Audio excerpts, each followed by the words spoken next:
My name is Evelina Sane. I go by pronouns she, her, and I am the Executive Director of Students for Sustainability, which is a coalition of high school students across Nebraska intimately involved in nonpartisan climate advocacy through the means of legislative reform, community engagement, and different educational initiatives that we pursue throughout the year.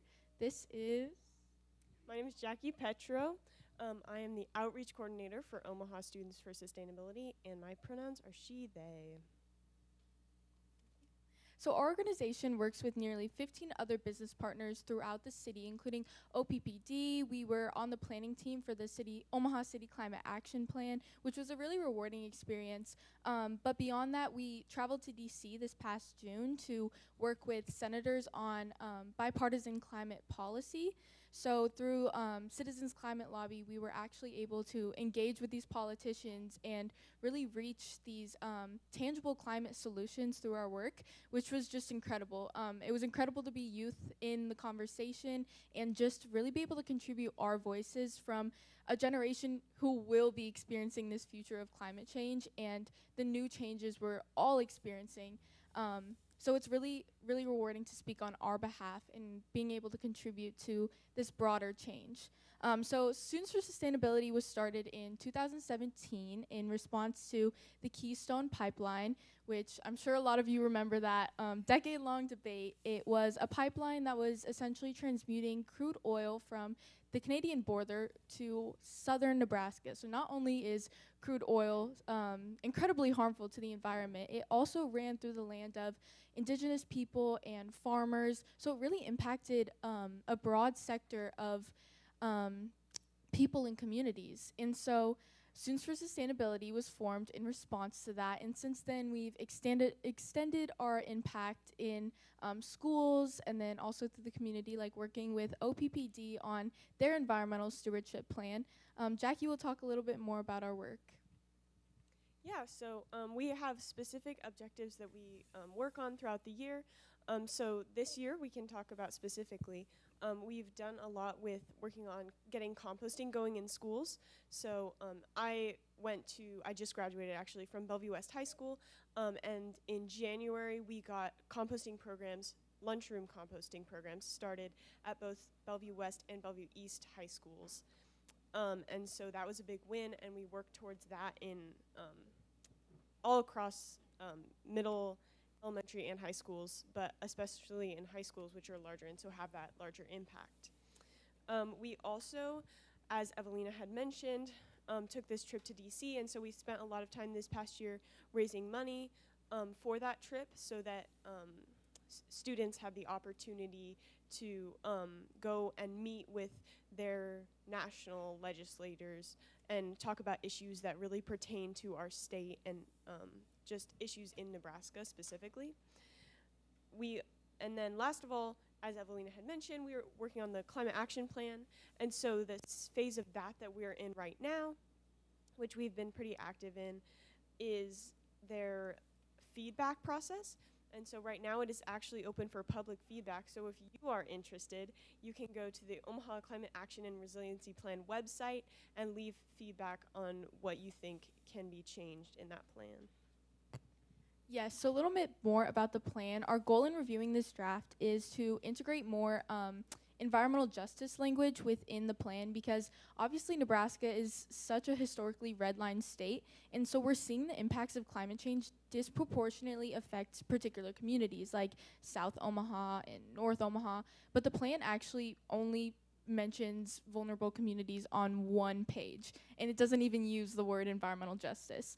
And so it's not only important that we're not secluding this issue to one page, but also that it's being integrated throughout every single decision we make, because our priority is to first think of the people who our decisions are going to affect, to consider our neighbors before we really push something out and make a decision, and just really consider the whole impact of that. So we encourage you to take action, to contribute to that conversation as much as you can. I don't know how familiar anyone is with the plan, but it's a long process. It began last year and it will be finalized in 2025. But it's critical that Omaha is really obtaining this plan, because our neighbors like Lincoln have had a comprehensive plan for years, and they've really seen the success of that. So it's important that we have that as well. We thank you all for allowing us to speak and listening to us today. And thank you, Isa, for inviting us. We worked last week with Isa on the Youth Action Day, and that was a really rewarding experience. So thank you all for having us. Hi, my name's Robin Walker. Hello, and I'm Scout. And last week we attended the Youth Climate Action Day here at the Abbey. We had a fantastic time learning about climate advocacy and the city's plan to becoming more sustainable. At this event, we got to share ideas with, learn from, and be inspired by young people who share the same passions as us about our world. We met with some leaders from Students for Sustainability this past Sunday to discuss problems currently going on in our state and community regarding sustainability and our current climate crisis. We had many great conversations about ways that we can make change as young people. We read through the Climate Action Plan, and each wrote letters to our city council members about questions that we had. Each part of this event was so important, so educational, and most importantly, it was fun. Climate justice and awareness is one of my greatest passions. Robin and I have grown up learning about environmentalism and conservation from our dad through composting, recycling, impacts of littering, and much more. But as I've gotten older and I've read and heard and seen how the changing climate is creating an unsustainable planet for humans and animals, I have felt very inspired to create change. I have felt called to create change to conserve and protect all of the beautiful, unique, and precious creations in our world. And I feel called to protect and create a better future for the sweet babies and kids in the world I adore, all the animals I want to live peacefully, and for every person in this growing world. This is why climate justice is important to me. The Urban Abbey hosting these climate actions events is one of the most impactful ways of outreaching to the youth community. Today's youth are already being heavily affected by the damage caused to our planet by generations before us, and we are now being met with the pressures of saving that very planet. But many people my age are unaware of the severity of the issue. That's why places like the Urban Abbey can make such a difference with these events. They're helping to teach the youth of Nebraska and beyond about the very real and severe issue that is our current climate crisis and what we can do to stop it. Thank you for hearing our experience, and thank you to Isa, Sarah, the Students for Sustainability, and the Urban Abbey team for hosting such an impactful event. Thank you. Hi, my name is Isa Manhart. I am the Family Ministries Coordinator at Urban Abbey. Thanks. And if you were here at 9 a.m., you would have been so lucky as to hear Scout and Robin Walker speak. But now you've got me, so this is delightful, I suppose. But last week we hosted our Youth Climate Action Day here at the Abbey.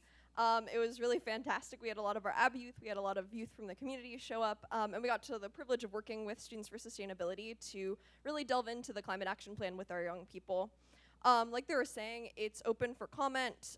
It's been a really long process to get here. The first mentions of a climate plan for Omaha were in 2010, and then we lost it, and then it came back in 2021.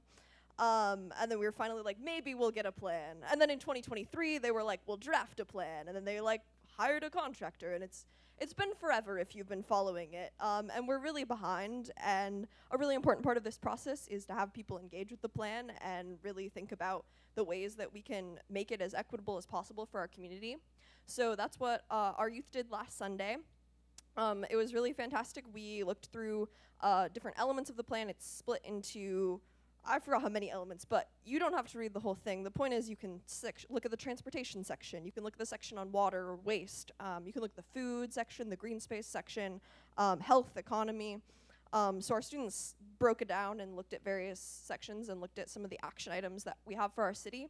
And then thought about whether these items were equitable, how they could really be implemented, if the city was planning to implement them soon, or if they're going to take another 10 years. A lot of the goals in the plan are to do something by 2030, which is not that far away, and we still don't have the plan approved. So young people thinking critically about this plan is really important and valuable. A thing I think about a lot with climate action is how we can make it a collective effort. How many of you have used something in a plastic container and then stood for a minute in front of the are recycling over here, or maybe at your house, and you're like, I don't know where this goes or what to do with it, and then you're like, I guess I'll throw it in the trash, and then you feel like really bad about it for like hours after. You're like, what did I just do? I don't know. I do that all the time. But I think that although like recycling and picking up trash and all these things are really important, what's more important for me is working together in this effort, because our problems with our climate and climate change and the impacts we're seeing in our community are a systemic problem, and they don't have an individual solution. Where I throw my plastic cup today is not gonna like shift the climate forever, but the conversations that I'm having with you all today probably will have a bigger impact. So with our youth and our Climate Action Day, we looked at this plan all together, and we chose efforts that we could do and that we could engage with our communities. And I think that's really important, because it's part of this effort of eliminating shame from climate action. I think motivating people by making them feel bad about the thing they're doing that day, what they're doing with their plastic cup, is not the best way to motivate people. I think it's also important to share in our climate anxiety when we're working through collective action, because it's really scary. Young people, a lot of us are just really afraid for our future and what it looks like, and by working together and engaging in collective action, we can hold that heaviness as we work towards change without letting it cripple our efforts. And then we also just can work together to recognize that this problem doesn't start or end with just one of us. It's something that impacts all of us and something that all of us have a part in solving. So I appreciate you all taking the time to listen to us this morning, to continue to engage with our climate action plan. Our young people last week wrote letters and postcards to our city councilors about what questions we had about the plan and what was going to happen next, and really knowing that our elected officials should be held accountable for engagement with this plan. So I'd encourage you all to do that. I'd encourage you to attend our city budget meeting on August 13th and make sure that those priorities that we have for our climate are present in the money that we're spending as a city. That's on August 13th. And if you're like, I've never been to a city budget hearing, I don't know what to do or what to say, Gab's got you covered today with a city budget testimony workshop today from 4 to 6. 4 to 6. A lot of our young people will be there, because young people are doing this work, and I feel very inspired by that. We're also going to have a sustainability clothes swap with youth group later this month on the 18th. So there's lots of opportunities that we can really come together and not just think about the individual things that we're doing, like where we're throwing our plastic cups or any of that. Although that's very important, but I think what's really important is being together in community and thinking about how climate action impacts all of us and how we can more equitably work to create those changes. So, thank you all. Hello, I'm Stephanie. I'm a United Methodist pastor, and I serve as what we call the superintendent of East Nebraska. It's an area that goes from a couple counties south of here up to South Sioux City, and then it turns and goes over to Verdigris. It was going to be called Northeast Nebraska, but then I said, I don't have time to explain to the good people of Omaha that they live in Northeast Nebraska. So we call it Eastern Nebraska. And I do want to give a shout out to my neighbor from, is it South Central? Southeast Nebraska, Nancy Tomlinson. In the old days, it would have been the Omaha and the Lincoln district, but we've added territory. Anyway, she's up on holiday visiting us. Yay! Yeah. So anyway, yeah. So I'm here because a couple years ago, I acted upon a few of my pet peeves and had the opportunity to create over 100 community gardens. It was kind of a mistake, but not really. And Deborah thought I could come tell you that story.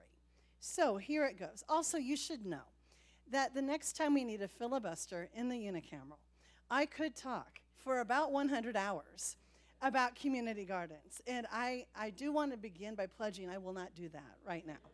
So here we go. We hear in Isaiah that the Lord will continually guide and satisfy your needs in parched places. And one of my pet peeves for a long time has been a place I view as parched, which is the beautiful fake green lawns of churches.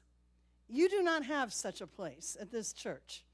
But many churches, I think, have a beautiful lawn, often because they've purchased a neighboring lot, and they are certain that Jesus will come and bring them 1,000 new members, all of whom are wealthy and want to build them a new building next to the existing one.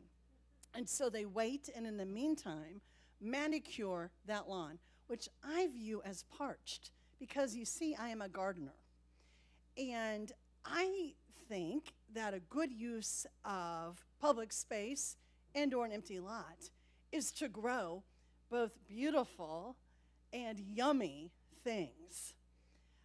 So I had been holding this concern in my heart for quite a time, along with a second pet peeve, which as a pastor, it seemed to me that it was very hard to convince my parishioners to meet anybody that they had not already met.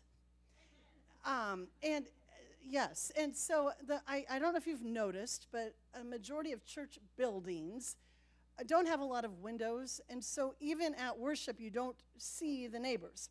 An exception is Southgate United Methodist in Lincoln, Nebraska, which has a wall of clear windows positioned just like this, so that if the pastor, that would be me for 6 years, is preaching, I did have a view of the neighbors setting up the Easter egg hunt, putting up the Christmas decorations, and unloading from their most recent hunting trip.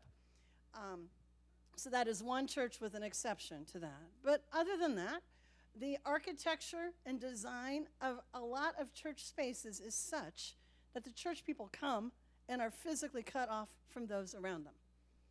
So now we've hit two pet peeves. In my history as a pastor, and my churches know this, I tend to be sent to weird places to be a pastor. And one of those was a nonprofit that when I got there, I realized should have been shut down. And so I had to race against time before anyone noticed, because if they actually shut the nonprofit down, I would not have a job. And that job was United Methodist Ministries here in Omaha, which had been formed in the 60s to confront, combat, and end racism. They had not succeeded at that goal, which is, who else had succeeded at that goal?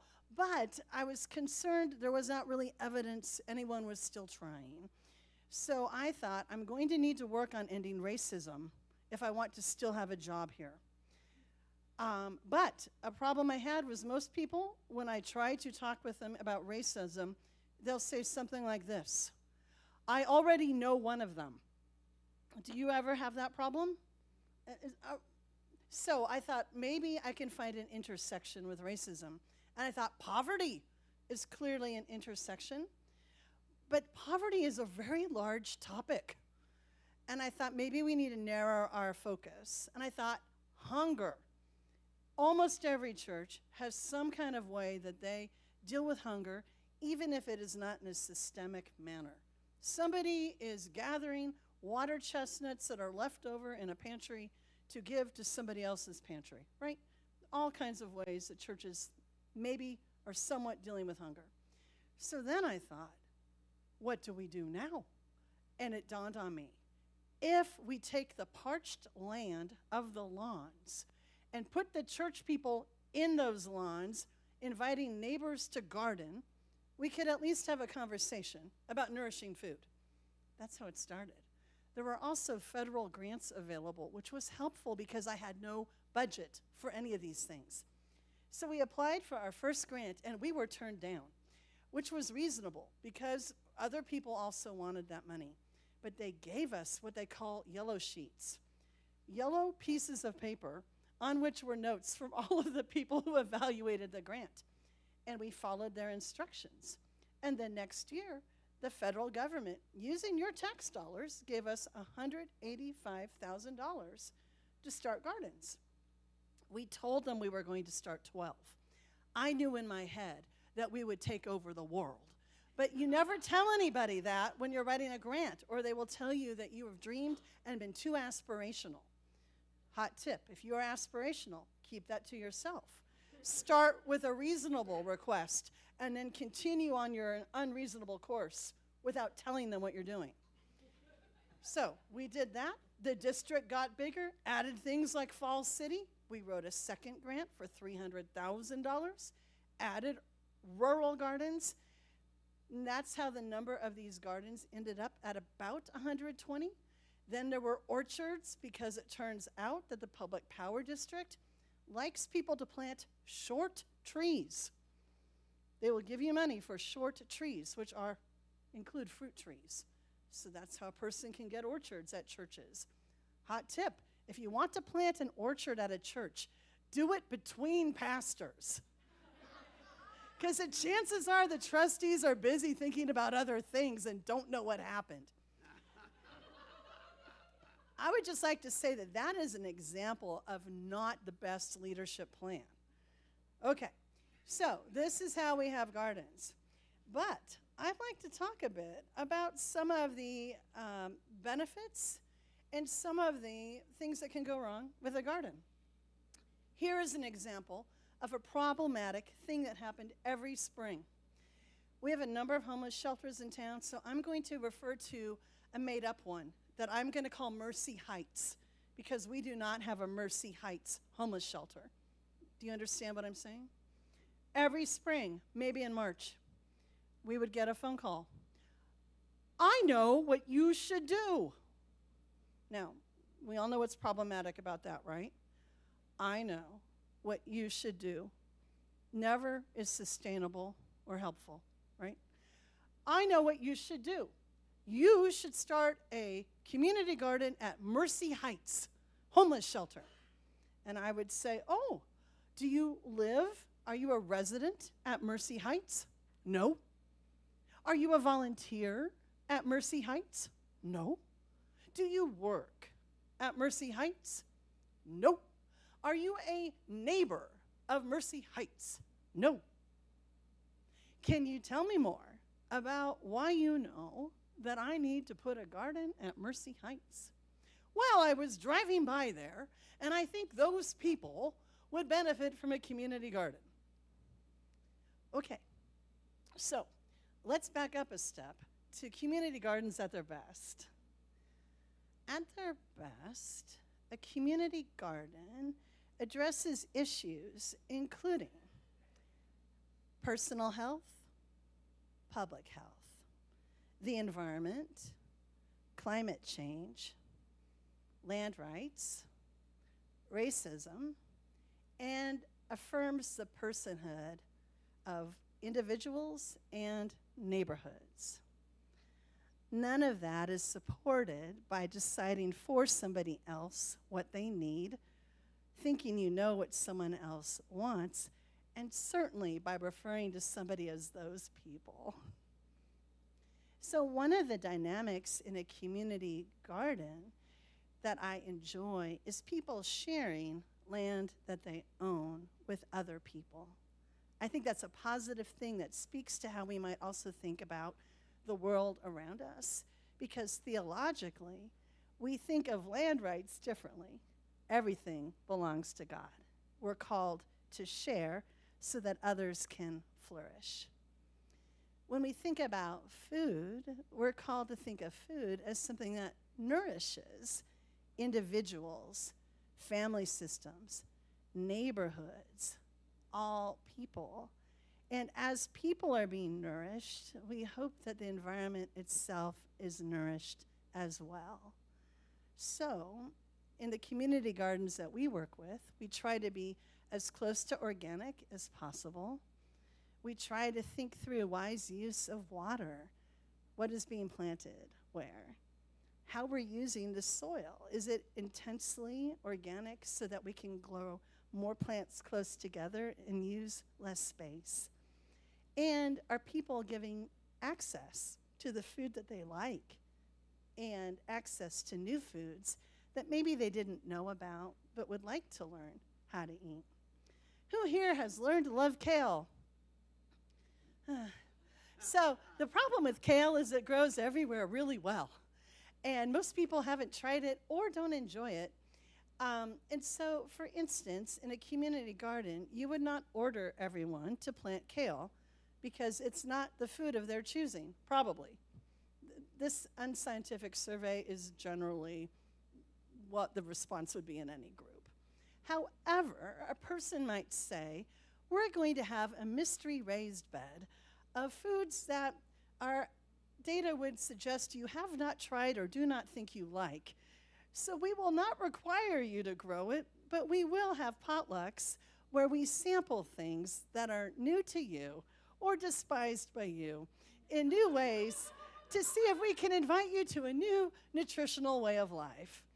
And that's the story of how, in my days at the Big Garden, every third grader we encountered got to try a kale chip. I would like to say that I still don't understand stewed kale, although my husband from the South does. I do not cook it long enough for him, so we do not try. However, kale with a light dusting of olive oil and a bit of sea salt in the toaster oven, roasted till crispy, that I enjoy. My husband does not enjoy that, but we do not all belong to the same food heritage, do we? In a community garden, there should be space at our best to learn from each other about different foods. The same story can be told about eggplant or rhubarb or any number of other plants. In a community garden, hopefully we tell each other stories and can then think about other spaces we inhabit and the kind of food that is there. This is where the stories become slightly disruptive because there are too many, so I'll tell a short story about rhubarb. At my house, a silver maple came down. That was okay. It was hollow inside, and OPPD facilitated it not hitting my house, which was great. I was left with what had been shady, now sunny, sudden need to put things in the lawn. We don't like mowing. You already figured that out. So I started dropping plants in between the roots. But then I heard myself raving, why are there no sunny plants with big leaves like hostas? And I remembered my father's love of rhubarb, which loves sun and has giant leaves. So I landscaped my front yard with rhubarb plants, which normal people would not do. But what? We believe in God's bounty. And do you know what I discovered? My neighbors believe in God's bounty. And was I surprised when during COVID, a woman I had never met before knocked on the door and ran, leaving me a rhubarb pie. There was a note that said, your neighbors said you don't use all your rhubarb, so I picked enough for 3 pies and I brought you one. Ah, it was a biblical tithe from a neighbor I had never met. It happened again the next year. It did not happen this year. Maybe she moved away. Maybe the year that I dug up all the rhubarb to separate it and put it out in paper bags on the front and said, please take rhubarb, maybe she planted her own. I do not know. This is the kind of thing, this relationship building and sharing that happens when we decide to have the courage to risk offending thy neighbors by growing vegetables in the front yard. I planted some sunflower, some pretty things as well. Pretty thing. Rhubarb is pretty, in my opinion. When we plant the food in the front yards to demonstrate a new vision of flourishing, we invite other people to revisit their idea of what flourishing can be, which means that the best parts of a community garden involve not just the nutritious food, but the sharing of that food and those resources. A broader understanding of what it means to be nourished, because it's not just our bodies, but it's our relationships and our communities. And a notion of what it means to share as a broader group of neighbors. I'm going to tell one bonus story, right? Can I have one bonus story? Okay, so in Auburn, giant community garden there because they had one in town and they had one out at someone's farm that gave them a 1/4 acre. Wow. And they weren't thinking it through and they grew cherry tomatoes. Cherry tomatoes are great, but adults have to pick them a lot. So if you're growing cherry tomatoes in quantity, I invite you to have more of those third graders around because they think it's fun. So that first year, they had gallons of cherry tomatoes, and they weren't sure what to do with them. But then somebody was telling the story at the school who said, you know, we don't have rules about snacks. Could you bring them to the school? And that's the story of how that year, a decade ago, the kids in the Auburn schools snacked on organically grown cherry tomatoes that the church people and their neighbors grew because it was what was there. It was what showed up because that was the abundance that was shared. That's what happens when neighbors think first about how we're sharing, how we're flourishing together. And in the midst of that, we change our priorities so that we're better able, I think, to hear each other, to listen, and to see how we can advocate with our words, with our presence, but also our actions wherever it is that we live and wherever we grow. I give thanks for those opportunities, for the mistakes that I made as a leader, but then hopefully learned from, and for all the people that even now still are working on this path and trajectory of nourishing and flourishing together.